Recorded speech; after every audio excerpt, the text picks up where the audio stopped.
Hey guys, it's Jenny Chu and welcome to what I call talking about what you're talking about.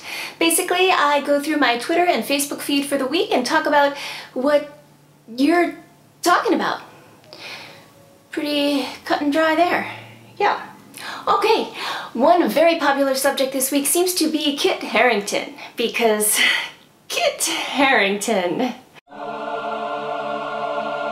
Basically, Game of Thrones fans refuse to believe that Jon Snow is in fact dead. Why? Because he has been spotted in Belfast, Ireland, where the next season of Game of Thrones has just started filming this week. Now, it is entirely possible that he is there to play his own dead body in various dead Jon Snow scenes that have yet to be filmed. Trust me, I understand the desire to have Jon Snow resurrected after being stabbed a bajillion times.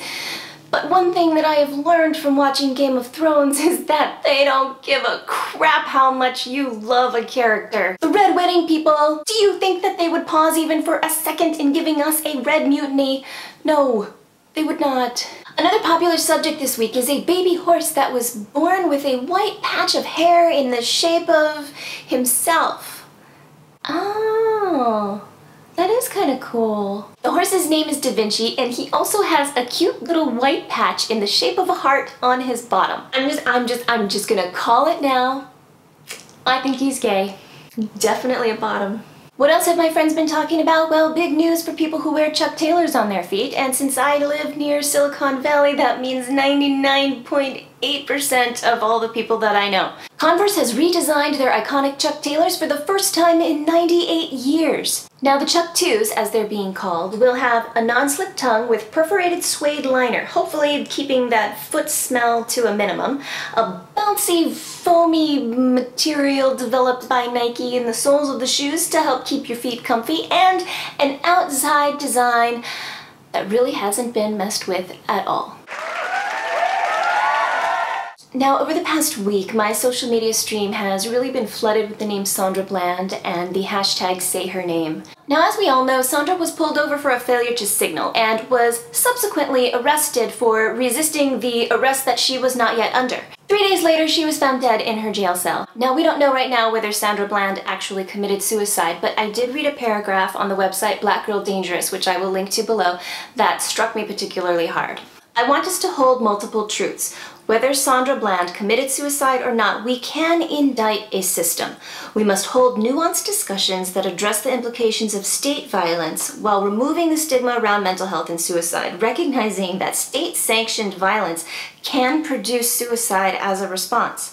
Black people, especially Black women, do not all possess the strength and resiliency to continue to move through a world made brutal by white supremacy. And we can fight against state-sanctioned violence while recognizing the ways in which suicide can be a manifestation and a resistance to that same violence. So if I die in police custody, I ask you to do what I am doing for Sandra Bland. Do not deny me full humanity, including the possibility of suicide, and do not stop pushing and interrogating the circumstances surrounding my arrest and my death. Do not wait for a cause of death report to indict the system. Know that no matter how I died, by my hands or the hands of someone else, the system is guilty. Be it a bullet or a self-tied noose, this system kills Black people. Now, my own personally curated Facebook stream was flooded with Sandra Bland's name, but when I looked to see if it was trending on Facebook, it wasn't, at least the several times that I looked, which I think is very important to note. I did, however, find that Mutated Daisies were trending, and that this pic was actually taken 70 miles from the Fukushima nuclear power plant. Sure, okay, Fukushima had its meltdown a mere 4 years ago, and these daisies did not choose to be born into this circumstance, and although they are not dead yet, they could be, and they have a right to live unmutated. So somebody save the freaking daisies. Moving on. The Hayward Fault Line is a huge topic of discussion right now because, oh my god, earthquake! The ground should not move like that. And according to the headlines, the East Bay area could experience a devastating earthquake, quote, any day now. I live smack dab on this fault line, people, so I had to do a little digging. Now, I did find out that any day now actually translates to a 30% chance of a 6.7 earthquake sometime in the next 30 years. So I am trying my best to be prepared and to not be this guy. I am completely capable of freaking myself out. I do not need your help, headline writer people. Okay, everybody, that is it for now. It may not all be news, but it is definitely what you're talking about. Till next time, bye.